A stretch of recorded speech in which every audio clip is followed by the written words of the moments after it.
The book of meditator का ये सूत्र कहता है, meditator comes to know that all that arises passes away. He sees and accepts the impermanent nature of all things and conditions. अर्थात सूत्र कहता है कि ध्यानी ये जानता है कि जो कुछ आता है वो चला जाता है। वो इस बात को देखता है और स्वीकार करता है, जीवन का ये जो तथ्य है, जो क्षण क्षण बदल रहा है, सारी स्थितियाँ, परिस्थितियाँ, चीज़ों का जो अस्थाई स्वभाव है, वो उसको देखता और स्वीकार करता है। मेडिटेटर के लिए जीवन का एक जो कैनवास है, उसके सारे रंगों को समझना, देखना अनिवार्य होता है। और वो देखता है, ये देखना ही उसको बदलता है। कई बार लोगों को लगता है कि ध्यानी के जीवन में ऐसा क्या अलग से होता है जो उसको ध्यानी बनाता है। ये जो कैनवास है, जो फलक है जीवन का, इसमें अनेक अनेक अंतर्दृष्टियाँ हैं, अनेक अनेक अंडरस्टैंडिंग्स हैं। और सबसे महत्वपूर्ण अंतर्दृष्टियों और अंडरस्टैंडिंग्स, समझ के जो दायरे हैं, उनमें से एक ये बात है, impermanent nature of all things and conditions.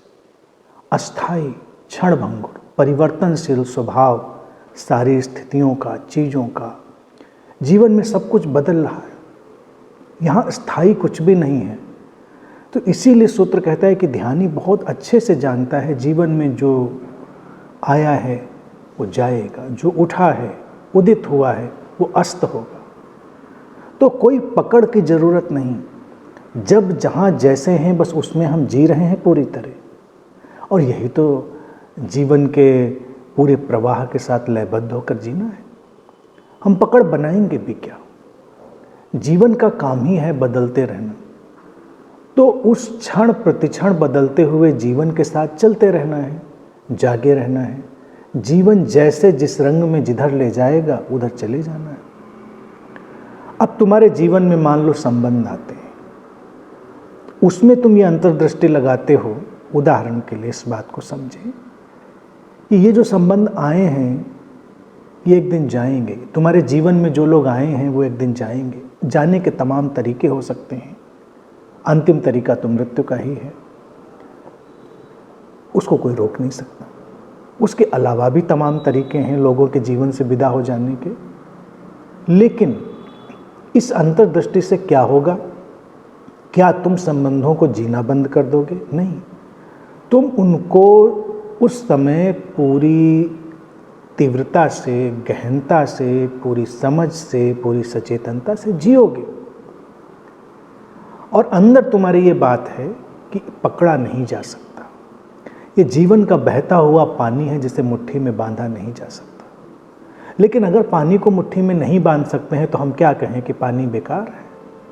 नहीं, उसका अपना गुण है और उस गुणधर्मिता के साथ जुड़कर ही हम उसका सही सही लाभ ले पाते हैं। जीवन में अगर सारी परिस्थितियां और सब कुछ अस्थाई है, इम्परमानेंट है, तो है। इससे हम ये नहीं कहते ये सब व्यर्थ है, हम बस उनके गुणधर्म को जानते हैं। और ध्यानी जब ये जानता है तो बहुत बाल सुलभ, निर्दोष होकर जीवन को जीता है। गंभीरता नहीं, कुछ भी स्थायी बनाने की चाहत नहीं। मनुष्य के जीवन की जो तमाम दुविधाएं हैं और तमाम आकांक्षाएं, उनमें से एक ये है कि वो जीवन में जो अच्छा मिल जाए उसको वो स्थायी बनाना चाहता है। और ये चीज़ उसको बहुत पीड़ित करती है। यहाँ अस्थाई कुछ है नहीं, सब अस्थाई है, सब निरंतर परिवर्तनशील है, बदल रहा है। तो बदलने दो, तुम भी उसके साथ चलो। अब क्या होगा अगर तुम इस बात को लगातार जानोगे? तो ध्यानी के भीतर एक नई चीज भी पैदा होगी। समानांतर एक अपरिवर्तनशील जगत, इम्परमानेंट नेचर जब दिखाई देगा तो हमारे होने का, हमारी बीइंग का एक परमानेंट नेचर भी दिखाई देगा, जिसकी पृष्ठभूमि पर सब कुछ घटता है। जैसे होने से पूरा संसार निकलता है, बीइंग से, और बीइंग निकलती है नॉन बीइंग से, ना होने से, तो ये अस्तित्व और अनस्तित्व एक दूसरे को संभालते हैं। तो अगर हम जीवन के इस क्षणभंगुर, अस्थाई, इम्परमानेंट स्वभाव को जान लेते हैं तो समानांतर दूसरी पृष्ठभूमि जो अपरिवर्तनशील की है, जिसका क्षय नहीं होता, जो अक्षय है, वो प्रकट हो जाती है।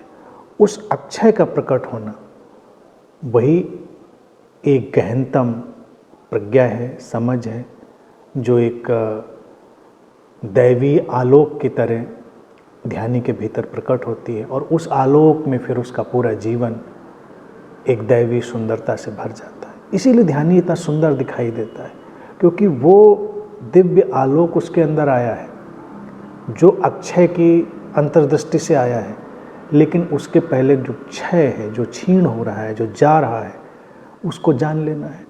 और कोई संघर्ष नहीं, संघर्ष नहीं, ना उसको व्यर्थ कहना, व्यर्थ भी क्यों कहना, उसका उतना ही उपयोग है।